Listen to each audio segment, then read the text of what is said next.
دکھ اور سکھ، اور اس کے ناطے سے کیا ہے انسان کی کمزوریاں. وَلَئِنْ أَذَقْنَا الْإِنسَانَ مِنَّا رَحْمَةً ثُمَّ نَزَعْنَاهَا مِنْهُ، اگر ہم انسان کو اپنی کسی نعمت کا ذائقہ چکھا کر پھر اسے اس سے لے لیں تو وہ بہت ہی نا امید اور بڑا ہی نا شکرا بن جاتا ہے، ڈپریشن میں چلا جاتا ہے. ہائے اللہ اکلوتا بیٹا تھا کیوں مر گیا، اللہ ایک ہی بیٹی تھی وہ چلی گئی، اللہ بالکل شادی کے دن قریب تھے تو یہ ہو گیا اور بگڑ کیوں گیا. اس آیت کے ساتھ ایک بڑی پیاری دعا ہے اللہ کے نبی کی سکھائی ہوئی دعاؤں میں، لمبی دعا ہے لیکن میں صرف اتنا ٹکڑا بول دیتی ہوں. اللہم انی اعوذ بک من زوال نعمتک، اللہ میں نعمتوں کے زوال سے بچتی ہوں، کیونکہ جب ملی بھی کوئی چیز چھنتی ہے نا تو اکثر لوگ ڈپریشن میں چلے جاتے ہیں. تو اللہ سے دعا کرتے ہیں کہ اللہ اگر نعمتیں دی ہیں، اولادیں دی ہیں، شوہر دیے ہیں، گھر بچے اور صحت عافیت دی ہے تو اس کے زوال سے بچا، اور اگر ہمیں نیکیوں کا موقع دیا ہے، دین کے نام پہ کوئی جگہ دی ہے، کوئی پلیٹ فارم دیا ہے تو اللہ تعالیٰ اس کے زوال سے بچا.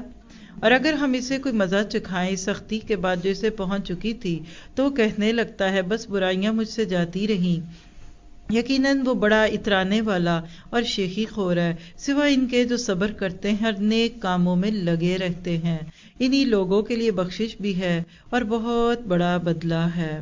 اللہ سبحانہ تعالیٰ اس دنیا میں رہتے ہوئے آپ کو مجھے یہ سبق دیتے ہیں کہ یہاں کبھی راتیں لمبی کبھی دن لمبے، کبھی راحت ہے کبھی مصیبت ہے، نہ تو یہاں کی راحت انعام ہے اور نہ یہاں کی مصیبت سزا ہے. یہ جملہ نوٹ کیجئے، یہ جم ہے کیونکہ اسی سے سارا کانسیپٹ کلیئر ہوتا ہے. دونوں کا مقصد جانچ ہے، لیبلواکم، یہ دارالامتحان ہے. بچے کو مشکل سوال دیے جائیں یا آسان دیے جائے، دونوں کا مقصد اس کا امتحان لینا ہوتا ہے. اللہ دیکھتا کیا ہے، بڑا بڑا کر کے لکھیے ہم ریئیکٹ کیا کرتے ہیں.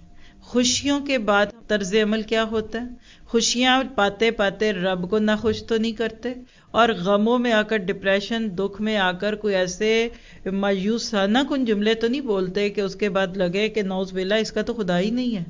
وہ کہتے ہیں نا کیا یاد کریں گے کبھی خدا رکھتے تھے، نعوذ باللہ.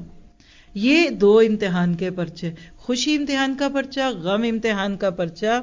وہ آدمی ناکام ہے جس کو اللہ کی طرف سے کوئی خوشی ملے اور وہ فخر کی نفسیات کا شکار ہو جائے، چوڑا کر کے سینہ، چھانتی پہ ہاتھ رکھ کے کہتا ہے آج پھر کوئی ہم جیسا ہو تو سامنے آئے، پھر مقابلے، پھر دکھاوے، پھر ریا، پھر بطر، اور ذرا اپنے سے کم کسی کو دیکھا تو اس کے سامنے اکڑنے لگے.